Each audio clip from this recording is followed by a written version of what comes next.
တစ်လောက်တာလေကျွန်တော်မတင်တာကြာပြီနော်ဒီမဲ့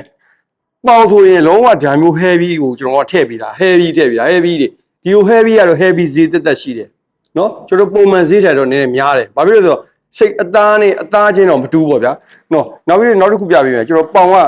ကျွန်တော်တို့ကပေါင်ဆိုလို့ရှိရင်လေအကြီးတော့အကြီးပဲဒါပေမဲ့မတူဘူးနော်ဒီလိုပေါင်နဲ့ပေါင်ချင်းမတူဘူးနော်စိုက်ကကွာတယ်နော်ဒီလိုစိုက်ကွာတယ်ဓာမျိုးကြီးတွေပေါ့နော်ဒီလိုကွာတယ်ပေါ့ဗျာ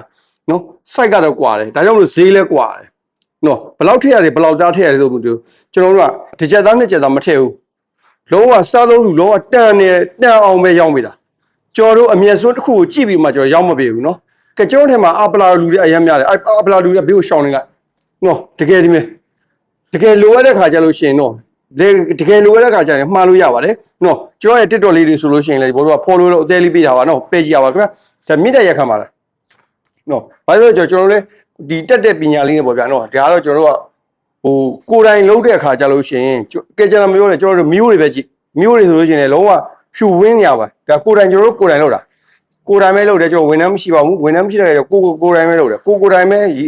ဆေးတယ်နော်လုပ်ငန်းတော့မတွင်ကျဲဘူးပေါ့ဗျာကျွန်တော်တို့အလုပ်လုပ်တာတော့ဟုတ်တယ်မလားလုပ်ငန်းတော့မတွင်ကျဲဘူးပေါ့ဒါပေမဲ့ကျွန်တော်တို့ကမတွင်ကျဲတော့ညာလဲပဲကိုက heavy လုပ်ကြီးတော့လုပ်တာမဟုတ်တဲ့ကြောင့်မလို့ဒီပိုင်းတိုင်းဖြစ်တဲ့ကြောင့်မလို့ကျွန်တော်တို့မိသားစုကိုယ့်ဟာကိုဒီပိုင်းတိုင်းလေးပဲလုပ်ပါတယ်ကဲဒီလိုစိတ်ပေါင်ခင်ကြီးအကြီးကြီးတွေလူမျိုးတွေ heavy တွေနော်ဘောတို့ကမိသားစုနဲ့2လတစ်ခါ3လတစ်ခါဘောတို့ကဓာမျိုးလေးတွေစားမယ်ဆိုလို့ရှိရင်ရပါတယ်အခုထားပါတော့ဝါတုံးကလာဝါကျုခဏနေပြီဆိုလို့ရှိရင်လေဓာမျိုးတွေကမှားလို့ရပါတယ်နော်မိသားစုတွေသတင်းကြိုးတို့ဘောတို့ကနော်ဇော်မုံတို့ဓာမျိုးလေးတွေမှားခြင်းနေဆိုလဲမှားလို့ရပါတယ်ကျွန်တော်ရဲ့တကယ်ချင်းတစ်တော့ညီကောင်မောင်မတွေနော်ကျွန်တော်စီကတော့စိတ်ပေါင်ခင်ဘယ်လောက်ကြီးလဲဆိုလို့ရှိရင်ကျွန်တော်ပြပေးမယ်နော်စိတ်ပေါင်ခင်ဆိုရင်ဒီလိုမျိုးအကိတ်ကိုကျွန်တော်ထည့်ပေးရဓာမျိုးအကိတ်နော်လုံးဝအကိတ်ဓာမျိုးကြီးဓာမျိုးဆိုလို့ရှိရင်တော့ဓာမျိုးဈေးကတစ်ဈေးရှိပါတယ်နော်ဈေးမပြောဘူးတော့ဆိုလို့ရှိရင်တော့စိတ်သားဈေးအတက်ကြရှိမယ်နောက်ပြီးဆိုရင်ကျွန်တော်ရဲ့စာပွဲကပုံမှန်ဈေးမဟုတ်ပါဘူးစာပွဲကကျွန်တော်ကပုံမှန်ကစာပွဲကသဘောတူကဟိုအခုခဏနေတစ်ဈေးပြောလိုက်လို့ရှိရင်မျက်စိလဲနေမှာဆိုလို့ပါကျွန်တော်ကတစ်ဈေးဆိုတာကကျွန်တော်တို့က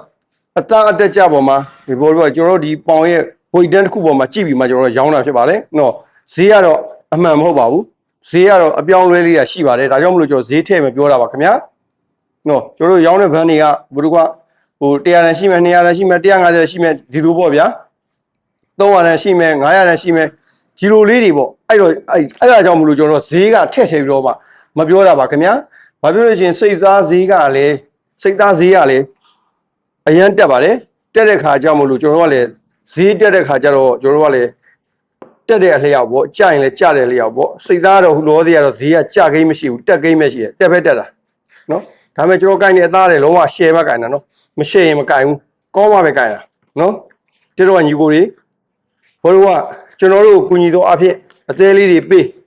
နော်ပေါင်းလေးနှိပ်အသေးလေးပေး share ပေး follow လေးလုပ်ပေးတာပါနော်ကျေးဇူးတင်ပါတယ်အဲ့လိုလုပ်ပေးတဲ့အတွက်လည်းနော်ဓာမျိုးတွေကကြလို့ရှိရင်လည်းမိသားစုကိုချစ်တဲ့လူတွေပါပဲစားကြများပါတယ်မိသားစုကိုချစ်လို့ခင်လို့မင်းလို့ကိုမိသားစုနဲ့ဘယ်မှလည်းမသွားတော့ဘူးကွာအိမ်မှာပဲစားမယ်ဆိုလို့ရှိရင်တော့ဒီလိုစိတ်ပေါင်ဘန်းတွေကတော့အသင့်တော်ဆုံးပဲနော်ဘာမှမဟုတ်လေကျွန်တော်တို့ဒုတ်ထိုးလေးတွေသွားဆိုင်တော့ဗျာ5 6 3 သိန်း2သိန်းကုန်ရပဲနော်ကိုမိသားစုနဲ့ဆိုတော့